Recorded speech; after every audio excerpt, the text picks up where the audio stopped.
언젠가 초였는가요? 우리 학생들이 여행을 가서 주일날 못 올 수도 있을 것이다. 이런 소식을 듣고 걱정을 했었는데 오늘 이렇게 다 함께 예배드리게 돼서 너무나 감사합니다. 오늘 특별히 복음의 핵심이라고 할 수 있는 십자가 복음을 듣는 시간입니다. 십자가. 예수님이 왜 십자가를 지셨습니까? 우리 부모님들 위해서 십자가를 지셨습니까? 바로 나를 위해서 십자가를 지셨습니다. 오늘 말씀을 통해서 나를 위해 십자가를 지신 예수님을 깊이 영접할 수 있기를 바랍니다. 요절 말씀 34절 상반절 말씀 같이 읽고 제가 기도로 시작하겠습니다. 시작. 이에 예수께서 이르시되 아버지 저들을 사하여 주옵소서 자기들이 하는 것을 알지 못함이니이다 하시더라. 고마우신 하나님, 죄로 말미암아 죽을 저희 인생들을 사랑하셔서 참 독생자 예수 그리스도를 저희 가운데 허락해 주신 것을 감사합니다. 아무런 죄가 없으신 예수님이 바로 우리의 죄를 참 대속하시기 위해서 그 모진 십자가를 당하시고 참 십자가에서 돌아가신 것을 참 믿습니다. 그러나 저희가 참 이것을 그저 머리로만 알고 참 살아갈 때가 얼마나 많습니까? 오늘 저희들을 다시 십자가 앞으로 인도하여 주셨사오니 참 십자가의 의미를 다시 한번 깊이 깨닫게 도와주시고 나를 위해 십자가를 지신 이 예수님을 깊이 영접할 수 있도록 도와주시옵소서. 성령께서 각 분들의 심령 가운데 감동을 주시고 예수님의 십자가의 은혜를 깊이 영접할 수 있도록 역사하여 주시옵소서. 감사하고 모든 말씀을 주 예수 그리스도 이름으로 기도하였습니다. 아멘. 누가복음을 보면 예수님의 십자가에 초점을 맞추고 기록한 것을 볼 수 있습니다.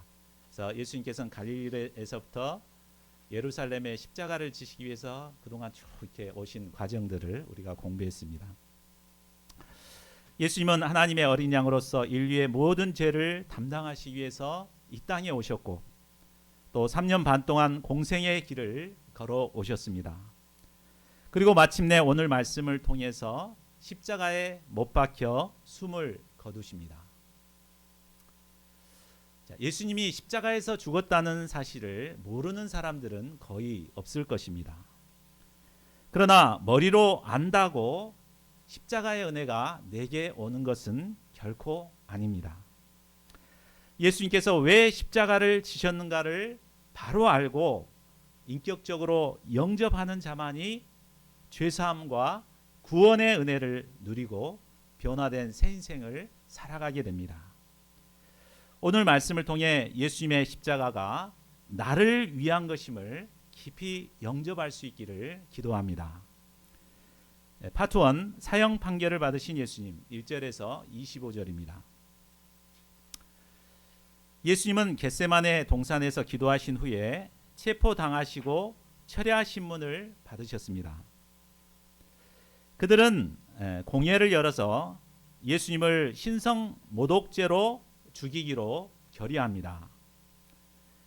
그러나 당시 유대인에게는 사형 판결권이 없었습니다. 때문에 그들은 로마 총독인 빌라도 법정으로 예수님을 끌고 가게 됩니다. 다음 넘겨줘 보실래요? 빌라도 법정에서 이제 예수님이 재판을 받는 과정이 오늘 나오고 있습니다. 우리 23장 1, 2절을 보십시오. 그 공회에서는 신성 모독죄로 사형을 이렇게 확정을 했죠.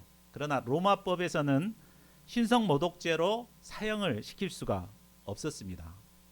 때문에 그들은 거짓 고소를 하게 됩니다. 그 거짓 고소의 내용을 보면 첫째로 예수님이 백성들을 미혹했다고 고소합니다. 이는 밀란을 두려워했던 로마 총독이 가장 두려워하는 문제였습니다. 또 둘째로 예수님께서 가이사에게 세금 바치는 것을 금했다고 고소했습니다. 이건 역시 거짓말입니다. 예수님은 가이사의 것은 가이사에게, 하나님의 것은 하나님께 바치라고 하셨습니다. 그러니까 신앙의 의무뿐만 아니라 이제 납세의 의무도 철저히 감당하라고 하셨습니다. 실제로 자칭 왕 그리스도라고 했다는 그리스도의 사칭죄로 고소합니다. 자, 고발을 접수한 빌라도는 예수님을 신문합니다. 3절을 보십시오. 자, 그런데 신문하는 내용을 보면은 다른 건 없고 오직 내가 유대인의 왕이냐라고만 묻습니다. 자, 왜 그랬을까요? 아마 그는 로마 총독으로서 이미 예수님께 대한 사전 내사 자료를 가지고 있었을 것입니다. 때문에 예수님께는 그런 죄가 없고 그들의 고소가 터무니없다는 것을 빌라도는 잘 알고 있었습니다. 다만 이참에 자신이 정말 궁금하게 생각했던 것을 알아보기 위해서 내가 유대인의 왕이냐라고 물었습니다. 자, 유대인의 왕이라는 말은 이방인들이 유대인의 왕 메시아를 부르는 별칭입니다. 우리 예수님이 탄생했을 때 동방 박사들이 아기 예수님을 경배하러 와서 어떻게 하죠? 유대인의 왕으로 나신 이가 어디 있느냐 이렇게 마태복음 2장 2절에서 묻습니다. 자, 이것을 보면 그 유대인의 왕이냐라고 묻는 것은 바로 예수님이 그리스도인가 메시아인가라는 것을 묻는 질문이었습니다. 자, 예수님은 그 고소가 있기 때문에 자신이 유대인의 왕이라고 인정을 하게 되면 자신에게 불이익이 온다는 것을 너무나 잘 알고 있었습니다. 그럼에도 예수님은 내 말이 옳도다라고 하며 분명히 자신을 드러내십니다. 자, 4절을 보십시오.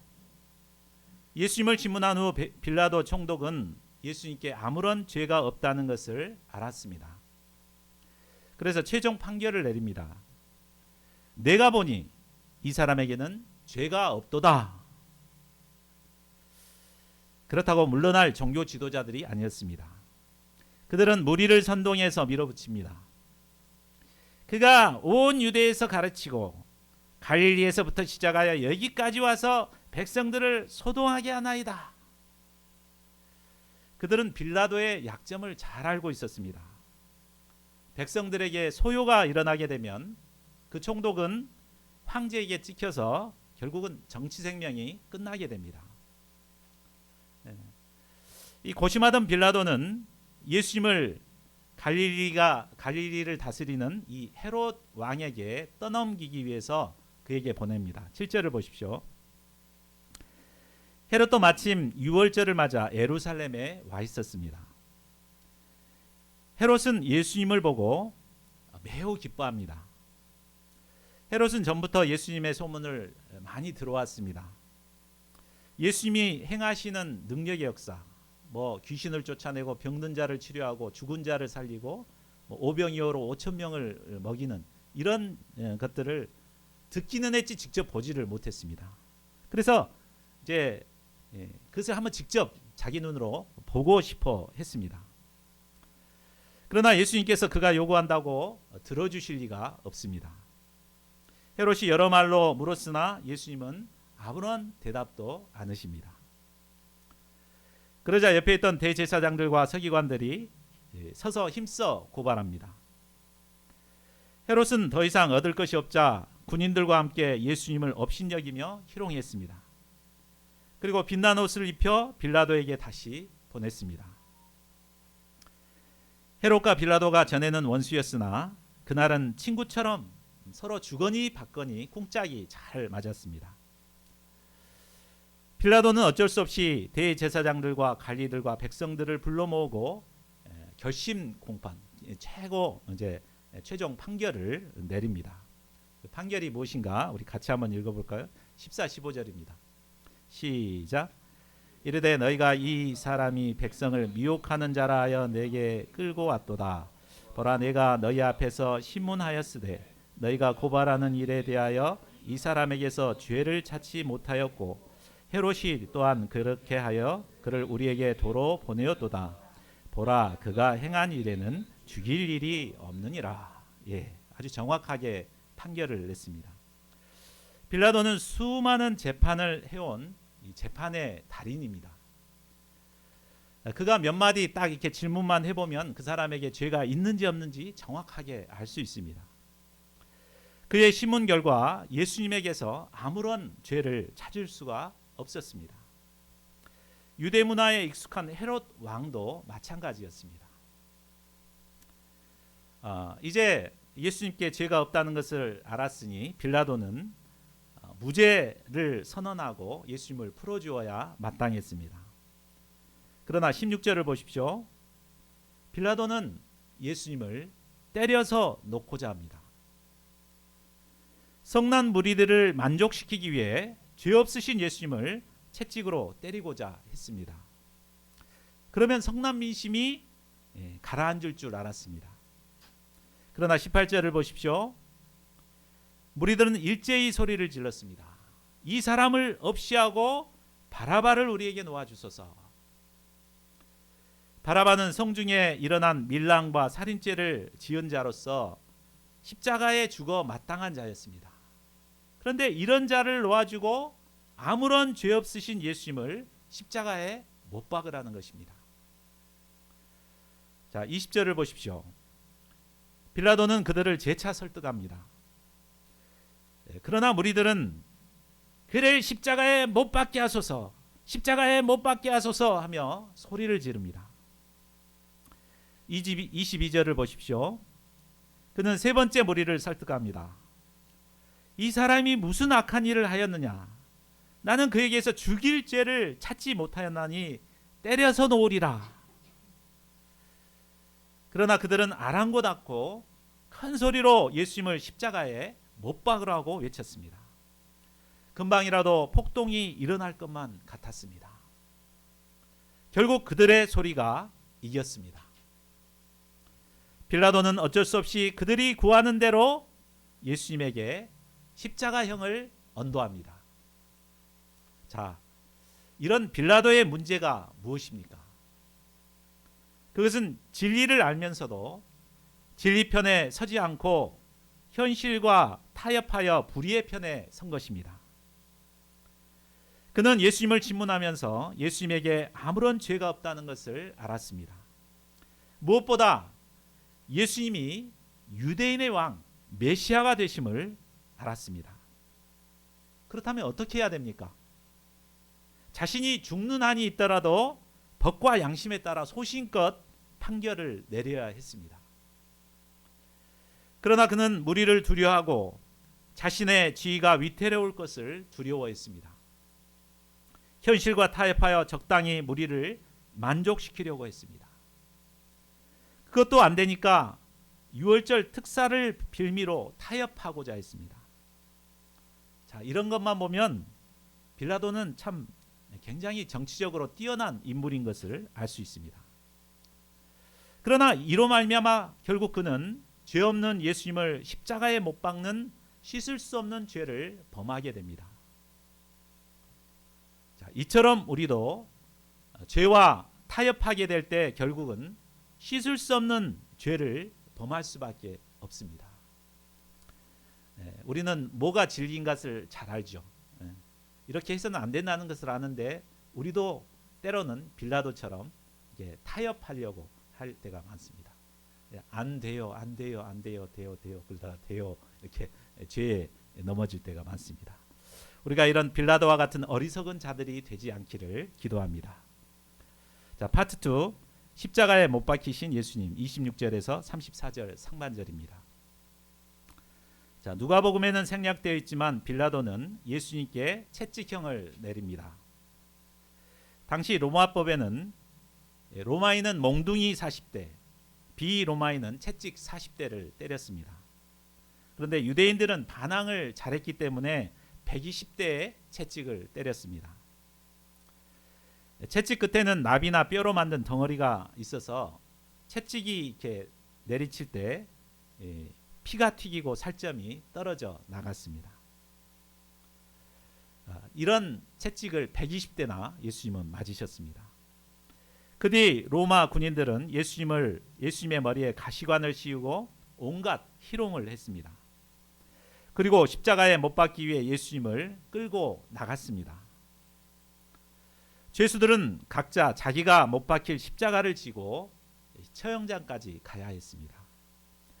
예수님은 약 70kg나 되는 십자가를 지고 골고다 언덕을 향해 한 걸음 한 걸음 올라가셨습니다. 넘겨주세요. 예수님의 이마에는 피가 섞인 땀이 방울방울 떨어졌을 것입니다. 예수님은 무거운 십자가를 지고 비틀거리며 언덕을 오르시다가 쓰러지셨습니다. 그러다 다시 일어나 가셨습니다. 예수님은 몇 번이나 쓰러지고 또 일어나셨습니다. 예수님의 육신은 지칠 대로 지쳐 더 이상 십자가를 지고 갈 힘이 없으셨습니다. 26절을 보십시오. 자, 이를 본 군병들은 시골에서 구경하러 온 구레네 사람 시몬을 잡아 그에게 십자가를 지어서 예수님을 쫓게 했습니다. 시몬은 억지로 십자가를 지만 이를 통해 그와 그의 가족들이 다 예수님을 믿게 되었습니다. 로마서 16장 13절을 보면 그의 아들이 루포인데 루포와 그의 어머니가 사도 바울의 좋은 동역자가 되었음을 알 수 있습니다. 자, 이를 볼 때 억지로라도 십자가를 지는 것이 큰 복임을 알 수 있습니다. 자, 26절을 보십시오. 예수님께서 십자가를 지고 가실 때 그 뒤를 따라오는 큰 무리가 있었습니다. 여인들은 예수님을 위하여 가슴을 치며 슬피 울었습니다. 그들은 아무 죄 없으신 예수님이 억울하게 돌아가시게 되자 동정의 눈물을 흘렸습니다. 그런데 예수님은 이런 그들에게 무엇이라고 하십니까? 예루살렘의 딸들아, 나를 위하여 울지 말고 너희와 너희 자녀를 위하여 울라 라고 하십니다. 예수님은 우는 여인들을 통해 위로를 받기보다 오히려 그들을 불쌍히 여기셨습니다. 예수님은 그들이 진정으로 우려할 것은 바로 자신들과 자신들의 자녀들이 받을 죄에 대한 형벌임을 알려주셨습니다. 29절을 보십시오. 아이를 낳고 젖을 먹이는 것은 여인에게는 큰 축복입니다.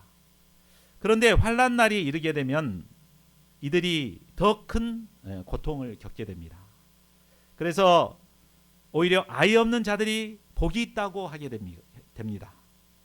그때는 재앙의 고통이 너무 심해서 사람들이 산 밑에 깔려 죽기를 원합니다. 31절을 보십시오. 푸른 나무에도 이같이 하거든 마른 나무에는 어떻게 되리요? 푸른 나무는 예수님을 가리키고 마른 나무는 불의한 유대 민족을 가리킵니다. 무죄하신 예수님도 십자가에 못 박히는데 하물며 악한 유대 민족이 받을 형벌은 어떠하겠느냐는 것입니다. 예수님의 이 말씀은 AD 70년에 그대로 이루어졌습니다. 예루살렘은 로마 티토스 장군에 의해서 멸망되었고 그때 그 환란이 얼마나 극심했던지 굶주림으로 인해 심지어는 자기 자식을 잡아먹는 일까지 있었다고 합니다. 예수님은 자신이 받을 고통보다 장차 예루살렘 백성들이 받게 될 심판의 고통을 더 마음 아파하셨습니다. 예수님은 그들이 예수님이 십자가에 못 박히시는 사건을 보며 자신들의 죄를 깨닫고 회개하기를 원하셨습니다.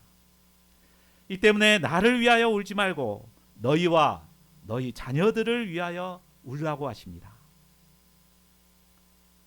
예수님께서는 십자가를 보는 우리도 먼저 자신의 죄를 돌아보고 회개하기를 원하십니다.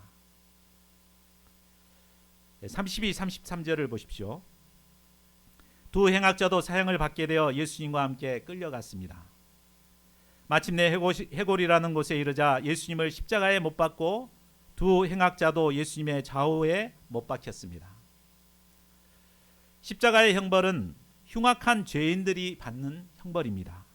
그런데 예수님은 흉악한 죄인 취급을 받게 되셨습니다. 그것도 죄인의 한 가운데에 못 박히셔서 죄인 중에 괴수가 되셨습니다. 십자가는 인류가 고안해낸 형벌 중에 가장 잔인하고 무서운 형벌이라고 합니다. 우리 북한의 김정은이 고모부인 장성택을 어떻게 죽였다고 하죠? 기관총 4개가 달린 곡사포로 막 이렇게 한검 다다다다닥 하고 죽였다고 합니다. 자, 이렇게 하면은 사람이 완전히 갈기갈기 다 찢어지겠죠. 그런데 보는 사람은 굉장히 잔인하지만 실상 죽는 사람에게는 그 순간 지나면 고통이 끝나버립니다.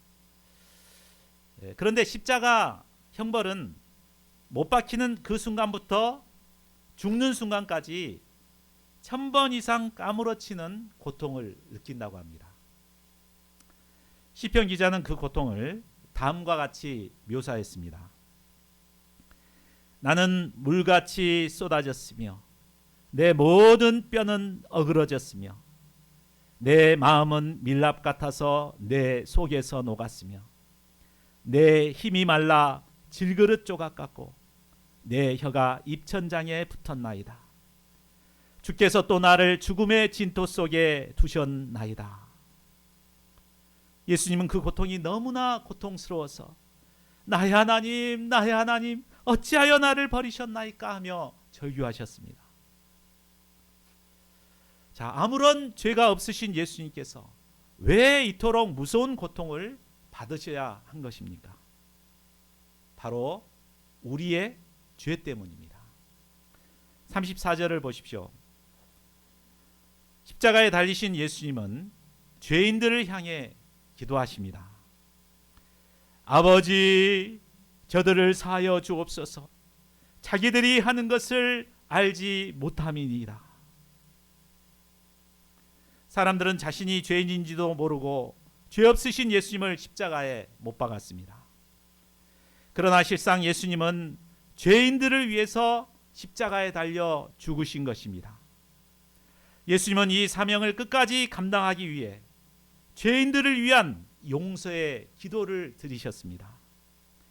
아버지, 저들을 사하여 주옵소서. 자기들이 하는 것을 알지 못함이니이다. 죄는 무서운 것이어서 반드시 대가를 요구합니다. 그리고 그 대가는 바로 생명입니다. 죄의 삭은 사망입니다.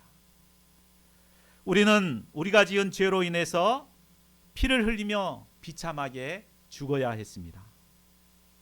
육신의 죽음으로 끝나는 것이 아니라 그 후에 무서운 심판을 받아야 합니다. 그런데 많은 사람들이 이 죄를 너무 쉽게 생각합니다. 죄를 즐길 만한 것이라고 생각하고 용감하게 죄를 짓습니다. 처음에 죄를 지을 때는 죄책감을 느낍니다. 그런데 SNS로 이렇게 보니까 나만 죄 짓는 게 아니거든요. 이게 다른 사람도 다 지으니까 점점 이 양심이 무뎌집니다. 그러다 인간은 원래 다 그런 존재니 어쩔 수 없어 하면서 이제는 합리화해서 막 죄를 짓습니다. 그리고 계속해서 자기 욕심에 사로잡혀 예수님을 십자가에 또다시 못 박는 죄를 범하게 됩니다. 그러나 예수님께서는 이런 우리를 위해서 십자가에서 기도하십니다. 아버지여, 저들을 사하여 주옵소서. 자기들이 하는 것을 알지 못함이니이다. 이사야 53장 5절을 보십시오. 예수님이 십자가에 찔림은 바로 우리의 허물 때문입니다. 예수님이 십자가에서 만신창이가 되신 것은 바로 우리의 죄 때문입니다. 예수님께서 우리 대신에 징계를 받으심으로 우리가 평화를 누리고 예수님께서 채찍에 맞으심으로 우리가 나음을 받게 됩니다. 예수님은 모든 인류의 죄를 위해서 십자가에 달려 죽으셨습니다. 예수님의 십자가가 바로 나의 죄를 위한 십자가임을 영접하는 자에게는 이 예수님의 십자가를 통해서 죄사함과 구원의 은혜를 누리게 됩니다. 예수님의 십자가를 나를 위한 십자가로 영접할 수 있기를 기도합니다. 그래야 십자가를 통해서 풍성한 구원의 은혜를 누리는 저희 모두가 될 수 있기를 간절히 기도합니다. 파트 3, 십자가를 바라보는 사람들의 반응, 34절 하반절에서 49절입니다. 예수님께서 십자가에 달리시자 십자가 아래에서는 두 가지 상반된 반응이 나타났습니다. 먼저는 구경하며 조롱하는 자들입니다. 자, 34절 하반절을 보십시오. 예수님께서 십자가에서 처절하게 죽어가고 있을 때 십자가 아래에서는 군병들이 예수님의 옷을 나눠 갖기 위해 제비를 뽑고 있었습니다. 당시의 옷값은 굉장히 비싼 고가입니다. 그들은 예수님이 피 흘려 고통 가운데 죽어가고 있는데도 그것에는 전혀 관심이 없었습니다. 오로지 그 옷, 비싼 옷, 그 물질의 탐심에 사로잡혀 서로 차지하기 위해서 아기다툼을 하고 있었습니다. 또 35절에 보면 백성들은 서서 구경을 하고 있었습니다. 자신과 전혀 상관없는 것으로 생각하고 야, 좋은 구경거리다 하면서 쳐다보고 있었습니다.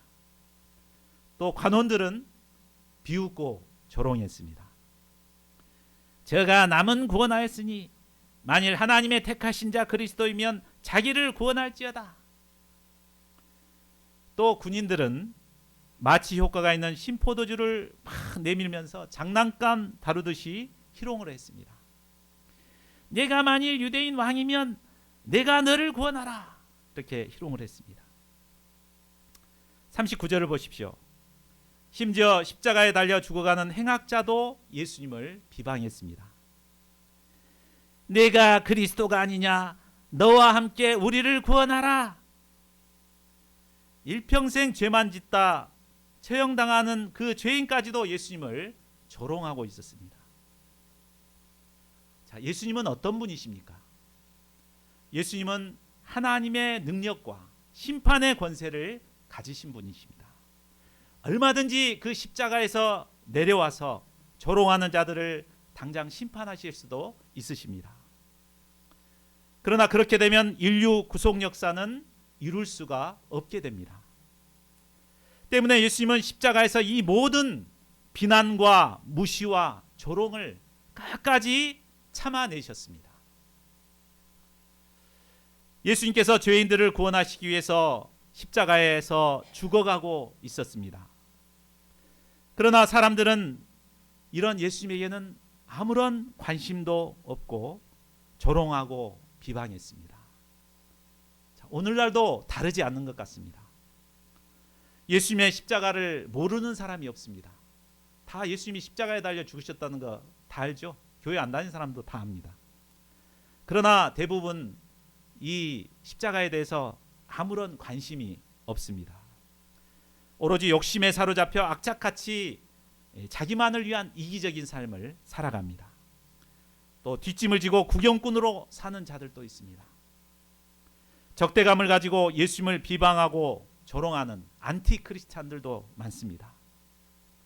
참 너무나 안타깝습니다. 그러나 소수이지만 예수님의 십자가를 영접하고 구원의 은혜를 누리는 자들이 있습니다. 대표적인 인물이 바로 십자가의 두 번째 행악자입니다. 40절을 보십시오. 예수님을 비방하는 행악자의 반대편에 있던 사람은 그를 꾸짖었습니다. 내가 동일한 정죄를 받고서도 하나님을 두려워하지 아니하느냐? 우리는 우리가 행한 일에 상당한 보응을 받은 것이니 이에 당연하거니와 이 사람이 행한 것은 옳지 않은 것이 없느니라. 그는 일평생 죄만 짓고 살았던 자였지만 죽음의 순간 하나님을 두려워했습니다. 그리고 자신이 죄인이라는 사실을 깨닫고 깊이 뉘우쳤습니다. 반면에 예수님은 아무런 죄가 없음을 깨닫고 입으로 예수님을 시인했습니다. 뿐만이 아닙니다. 42절을 보십시오. 이르되 예수여 당신의 나라에 임하실 때에 나를 기억하소서. 자, 이 고백은 참으로 놀랍습니다. 그는 예수님이 하나님의 나라의 주인이심을 영접했습니다. 그리고 예수님을 통해서만이 그 하나님의 나라에 들어갈 수 있다는 믿음도 가졌습니다. 그리고 염치 없지만 예수님께서 하나님 나라에 들어가실 때 자신을 생각해 달라고 겸손히 예수님께 자신을 맡겼습니다. 자, 많은 사람들이 이 십자가의 행악자를 부러워합니다. 여기 중에는 부러워하지 않습니까? 일생 자기 마음대로 죄만 짓고 막 살다가 마지막 순간에 이렇게 예수님을 영접하고 구원을 받으니 얼마나 좋습니까? 그래서 어떤 사람은 이 행악자를 롤 모델로 삼아서 열심히 죄를 짓습니다. 다음에 죽는 순간 예수님 영접하면 돼 그러면서 막 죄 짓는 사람들 있죠. 그러나 그 사람이 과연 죽음의 순간에 이 행악자와 같은 믿음을 가질 수 있을까요? 저는 평생 동안 그렇게 한 사람을 보지를 못했습니다. 참, 우리는 다음번에 믿으면 돼.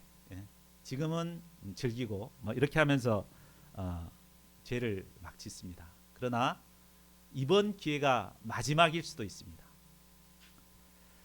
저희가 이 기회가 마지막이라고 생각하고 정말 예수님의 십자가를 깊이 영접하는 지혜로운 자들이 될 수 있기를 기도합니다.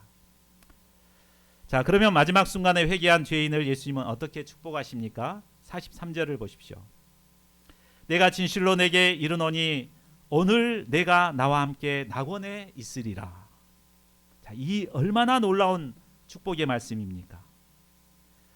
오늘이라는 말씀은 회개하고 믿는 그 순간에 구원이 임하게 됐음을 말해줍니다. 일생 동안 죄를 지었지만 회개하고 예수님을 영접한 그 순간 그를 낙원으로 인도하십니다. 그는 예수님의 십자가 복음을 통해서 구원을 얻은 첫사람이 되었습니다. 그래서 그를 가리켜 신약의 아브라함이라고 부릅니다. 44절을 보십시오. 때가 제6시, 우리 시간으로 하면 정오입니다. 그러자 해가 빛을 잃고 온 땅에 어둠이 임했습니다. 이러한 현상은 제9시 오후 3시까지 계속되었습니다. 예수님이 십자가에 못 박히시자 하늘도 슬퍼하고 땅도 슬퍼했습니다. 어둠의 세력이 온 땅을 뒤덮었습니다. 그 후에 예수님은 큰 소리로 아버지, 내 영혼을 아버지 손에 부탁하나이다 하며 운명하십니다. 예수님은 십자가를 통해 인류 구속의 사명을 완수하시고 하나님께 모든 것을 맡기셨습니다. 자, 예수님의 죽으심과 동시에 성전에서는 무슨 일이 일어납니까? 45절을 보십시오. 성소의 휘장이 한 가운데가 찢어지더라. 휘장은 성소와 지성소를 나누는 커튼입니다. 휘장은 하나님과 인간 사이를 가로막고 있는 죄의 장벽을 가리킵니다. 인간은 죄로 인해서 거룩하신 하나님 앞에 함부로 나갈 수가 없었습니다. 그러나 예수님이 하나님의 어린 양으로서 십자가에서 자신을 온전히 희생함으로 이제는 그 죄의 장벽이 허물어졌습니다. 우리는 이제 언제 어디서든지 예수님의 피를 힘입어 하나님의 보좌 앞에 담대히 나갈 수 있게 되었습니다.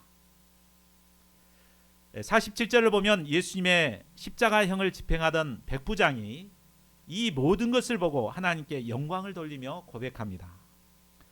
이 사람은 정녕 의인이었도다. 그는 지금까지 십자가에서 죽어가는 수많은 사람들을 보았습니다. 그 집행을 했기 때문에 그만큼 그는 잔인하고 무자비한 사람이었습니다. 그러나 예수님의 죽으심을 본 그의 마음에 큰 감동이 밀려왔습니다. 자, 어떻게 자신을 죽이는 사람들을 위해서 용서의 기도를 드릴 수 있단 말인가? 그는 이 예수님을 바라보고 예수님이 의인임을 영접하고 하나님께 영광을 돌렸습니다. 그는 이방인으로서 십자가의 복음을 영접한 첫 열매가 되었습니다. 십자가는 어떤 완악한 죄인도 변화시키는 능력이 있습니다. 이 예수님의 십자가는 죄인 중에 괴수였던 핍박자 사울을 변화시켜서 사도 바울이 되게 했습니다. 예수님의 십자가는 진리를 몰라 방황하는 이단에 빠져 살아가는 어거스틴을 성 어거스틴이 되게 했습니다. 이 예수님의 십자가는 어떤 죄인도 능히 변화시키고 거룩한 하나님의 자녀로 살게 합니다. 저희 모두가 예수님의 십자가를 나를 위한 십자가로 영접함으로 변화된 새 인생을 살 수 있기를 기도합니다. 자, 말씀을 맺겠습니다. 자, 이상을 통해 우리는 예수님께서 이 세상의 모든 죄를 대신해서 십자가에 달려 죽으셨음을 배웠습니다. 그리고 오직 예수님의 십자가를 통해서 회개하고 복음을 영접한 자만이 구원의 은혜를 누리게 됨을 배웠습니다. 이 예수님의 십자가가 나를 위한 십자가임을 영접한 자들은 누구나 구원의 은혜를 누리고 변화된 새 인생을 살게 됩니다. 저의 짧은 간증으로 말씀을 맺고자 합니다. 저는 모태신자로 태어났기 때문에 수없이 십자가에 대해서 들어왔습니다. 그러나 저에게 십자가는 오히려 저를 얽매이고 귀찮은 것으로 여겨졌습니다. 저의 눈에는 세상이 좋았고 세상은 저에게 진정한 행복을 줄 수 있을 것 같았습니다. 그래서 고등학교 2학년 때 교회를 떠나서 세상 친구들과 어울려 술 담배를 하고 세상 쾌락을 탐닉했습니다. 그러나 이런 삶은 저에게 3번의 대학 실패를 안겨주었습니다.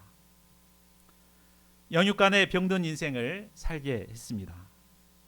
저는 매일 마신 술로 인해 급성 간염을 앓게 되었고 매일 이불 속에 누워서 죽은 자와 방불한 삶을 살게 되었습니다. 그러던 중에 예수님의 복음을 영접하고 변화된 형의 모습을 통해 나도 변화받고자 하는 소원을 갖게 되었습니다. 그리고 지푸라기라도 잡는 심정으로 이곳 UBF에 와서 성경 공부를 하고 또 여름 수양회에 참석하게 되었습니다. 그 여름 수양회를 통해서 예수님의 십자가를 나를 위한 십자가로 깊이 영접하고 구원의 은혜를 누리게 되었습니다. 그전에는 머리로만 알던 십자가인데 바로 나의 죄를 위해서 십자가에 달리신 예수님이 내 마음에 와닿았습니다. 그 순간에 복받쳤던 눈물이 막 쏟아지면서 밤새도록 눈물이 그치지 않았습니다. 그리고 저는 그때 나와 같이 젊은 지성인들의 목자로 살겠다고 하나님 앞에 소원을 하게 되었습니다. 그래서 제가 이런 사명인의 삶으로 살아가고 있는 것입니다. 자, 여러분에게 있어서 예수님의 십자가는 어떤 의미가 있습니까? 예수님께서는 우리를 위해 십자가에서 죽으셨는데 십자가 아래에 있는 여러분은 과연 무엇을 하고 계십니까? 혹시 구경꾼으로 살고 있지는 않으십니까?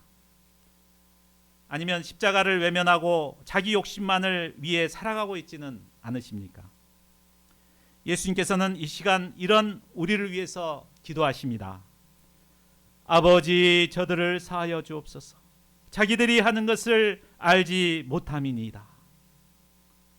이 예수님의 기도가 나를 위한 기도임을 영접할 수 있기를 기도합니다.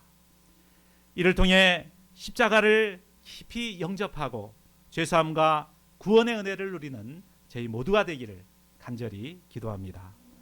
우리 요절 말씀 읽고 함께 기도하는 시간 갖겠습니다. 23장 34절 상반절입니다. 시작. 이에 예수께서 이르시되 아버지, 저들을 사하여 주옵소서. 자기들이 하는 것을 알지 못함이니이다 하시더라.